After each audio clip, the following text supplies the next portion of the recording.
Vamos falar da escassez hídrica.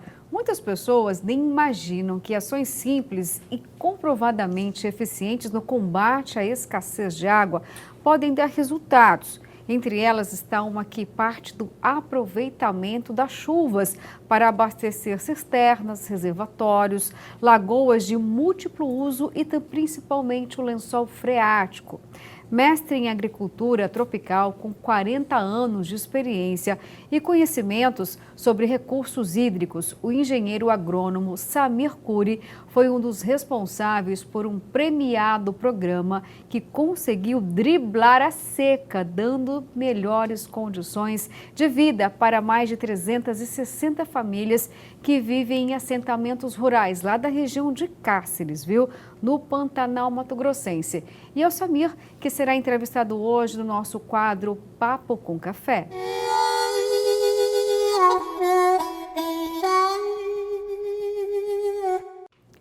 Então, eu começo agora a nossa entrevista especial no quadro Papo com Café com o Samir, que vai contar para a gente sobre esse trabalho premiado tão importante. Antes, bom dia, seja muito bem-vindo aqui no programa. Bom dia, Luciana Gaviglia e todos que estão assistindo a TV Pantanal. Primeira coisa, quero agradecer a oportunidade, e o convite, e é uma honra poder debater um assunto tão importante para a sociedade quanto esse. Muito importante mesmo, porque a gente está falando aqui de vida, é água. Sem água, a agricultura não existe, nós também não temos chance nenhuma de sobreviver. Samir, conta pra gente como que foi esse trabalho desenvolvido lá naquela comunidade que ajudou um volume considerável aí de famílias lá em Cáceres. Conta pra gente como era o cenário e o que foi feito.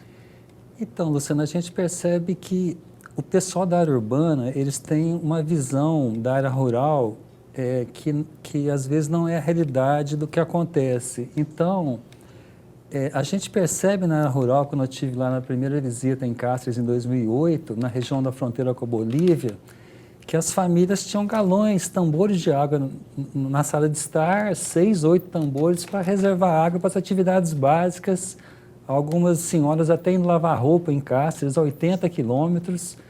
Então, eu realmente fiquei impressionado com a falta de água em alguns lugares do interior, né?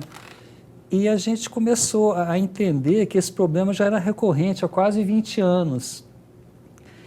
E o interessante é que foram feitas as tentativas. Uma foi uma adutora de 15 quilômetros que bombeava a água de um córrego, só que o custo da energia ficou tão alto que inviabilizou a manutenção dessa adutora. E outro problema também é que a gente fala que a solução urbana não se adequa à área rural. Por exemplo, você não tem como bombear a água de um poço artesiano para atender gado, porque o gado consome 50 litros de água por dia, uma cabeça adulta.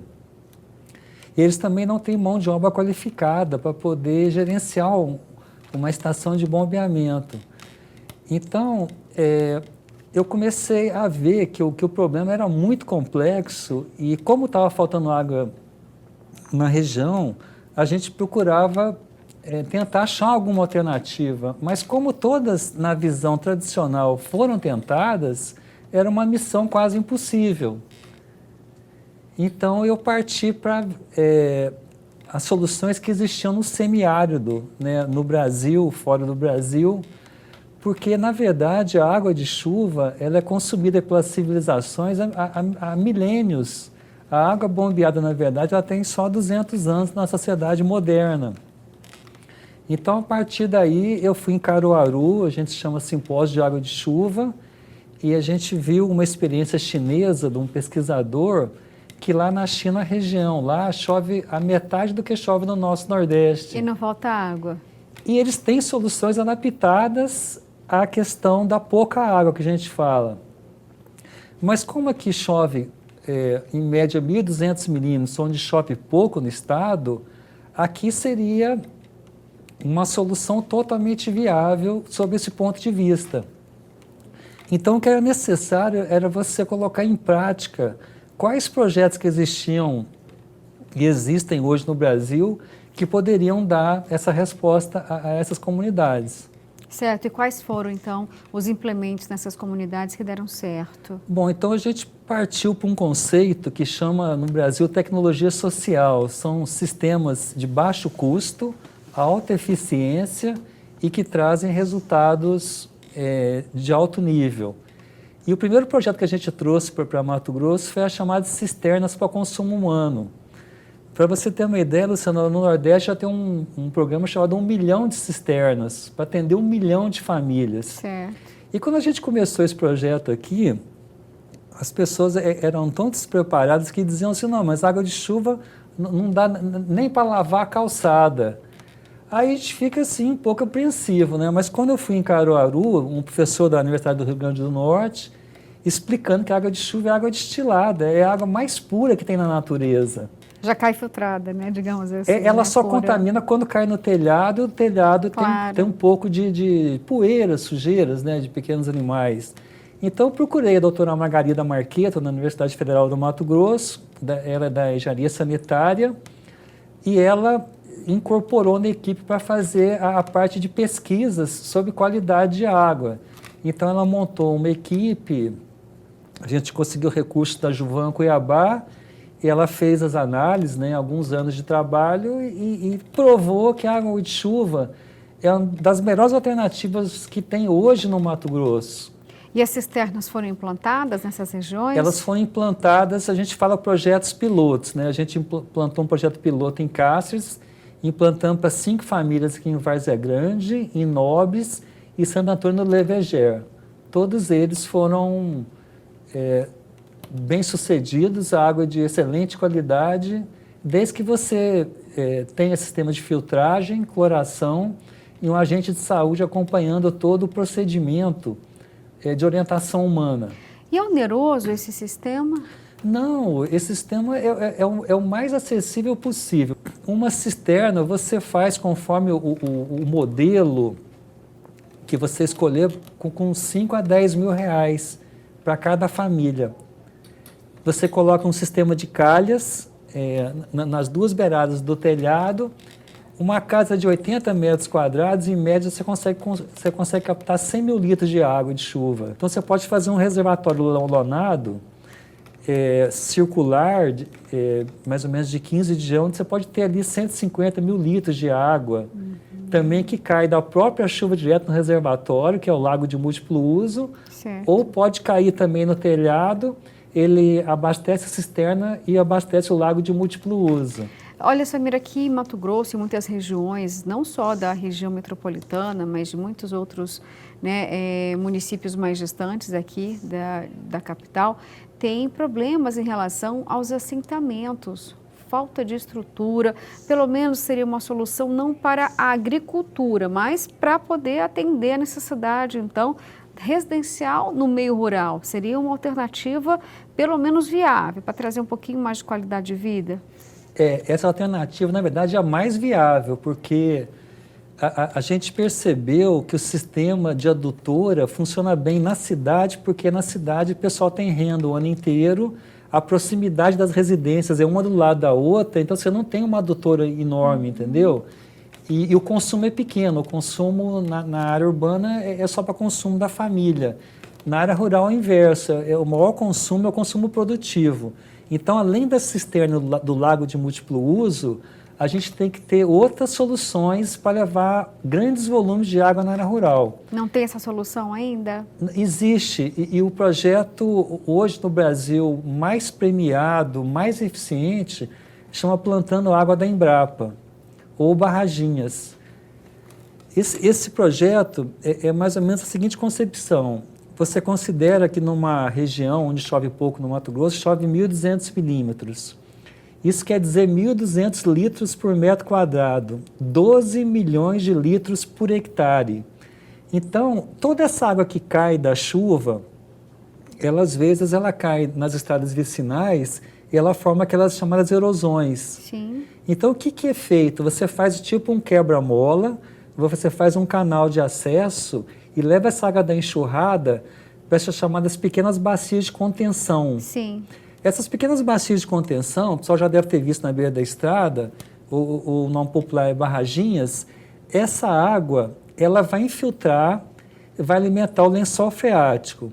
O lençol freático é o rio subterrâneo que vai alimentar a nascente, o córrego e o rio. Então, na verdade, a gente fala assim, toda vez que enche uma barraginha, ela pode chegar a 30 de diâmetro por 2 de profundidade, você pode ter 200 mil litros de água ali cada vez que enche. Cada vez que enche, a gente chama de recarga. Então, se tiver 10, 12, 15 recargas, cada unidade ela pode alimentar de água para o solo de 2 a 3 milhões de litros de água. E para fazer essas barraginhas precisa de licença ambiental? Porque não é uma prática comum que a gente observa aqui em Mato Grosso. Não, não precisa de licença ambiental, porque esse projeto ele é chamado, classificado de conservação de água e solo, porque você corta as enxurradas, você corta a erosão, então, na verdade, você alimenta o lençol freático. Agora, Samir, se são medidas simples, na sua visão, por que não há uma disseminação maior desse tipo de conhecimento, de levar essa estrutura para o homem do campo, por exemplo? Onde está o problema?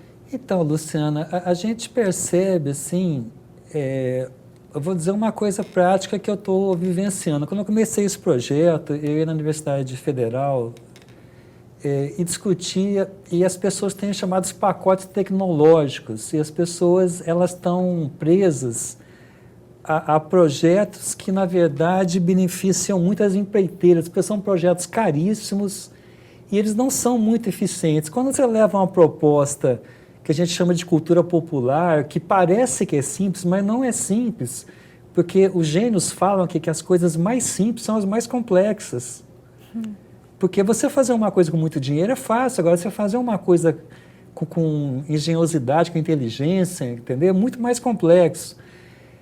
E aí aconteceu uma mudança histórica no Mato Grosso, na minha concepção. A Agência Nacional de Águas fez um convênio com a Unemat, no caso o Polo de Cáceres, e foi criado o chamado Prof. Água, que é um chamado mestrado profissional. Esse mestrado profissional ele tem que partir de soluções práticas, viáveis e factíveis de você fazer no campo. Não adianta você estudar uma coisa caríssima e ela não ser viável, né, para a agricultura familiar.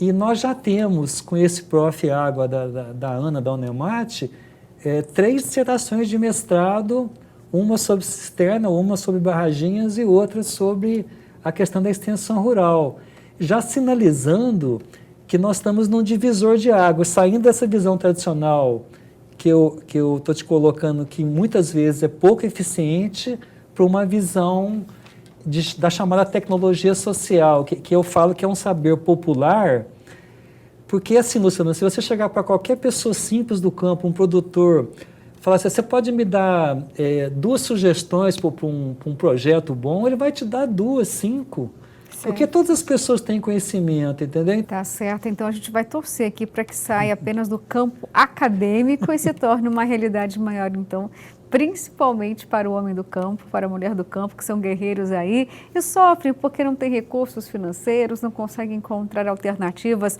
através do poder público para resolver o problema da falta de água, Samir. Vamos torcer então para que realmente aconteça uma inovação e aproximem esses conhecimentos, né, de quem realmente precisa para produzir alimentos. A nossa batalha, inclusive, no estado de Mato Grosso, é que nós estamos começando essa trajetória e a gente percebe que em outros estados do Brasil ela já está bem mais avançada em termos de execução, né? O Nordeste já tem um projeto chamado 1 milhão de cisternas. Então, assim, o que eu falo muito, Luciano, é o seguinte, parece que no começo dessa caminhada as pessoas elegeram o meio ambiente como se fosse inimigo. Então, eu falo justamente sobre isso. Eu falo, gente, o maior aliado de você, da sua família, do campo, é o meio ambiente, é a nascente, é a água. Se você não defender o meio ambiente, não lutar por ele, você está fadado a não ter as condições mínimas para a sobrevivência, né? Exato. Então, é importante essa mudança de foco, né? E a gente espera, né, que o pessoal das prefeituras, do Estado, possam também apoiar mais esses projetos, que a gente acha que, como deu um resultado, pra você ter uma ideia, Luciano, a gente competiu com um projeto de São Paulo de 70 milhões de reais sobre nascentes em São Paulo, a gente ganhou desse projeto. Então, assim, eu falo o seguinte, a avaliação que foi feita por os maiores especialistas do Brasil da área, que a ANA é o prêmio mais difícil do Brasil na nossa área de recursos hídricos. Certo. Se eles verificaram que esse projeto ele é viável, ele é eficiente, deu resultados fantásticos, é porque nós achamos realmente uma solução muito viável. Olha, Samir, eu vou encerrar essa entrevista aqui fazendo um alerta, viu? Aqui o programa, a gente tem uma audiência muito boa de deputados, inclusive, que pertencem às comissões ambientais e também, né, todas relativas lá na Assembleia Legislativa. Fica uma dica aí para que possa ter uma atenção especial para ajudar o homem e a mulher do campo, levando um projeto como esse, viu, para as comunidades mais distantes aqui do nosso estado de Mato Grosso, tão rico, tão próspero e tão deficiente, né?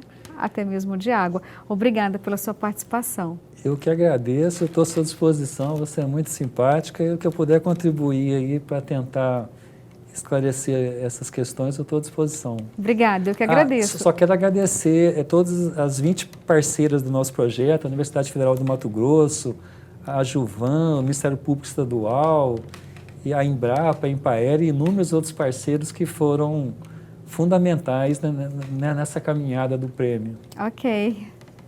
E agora, gente, olha só.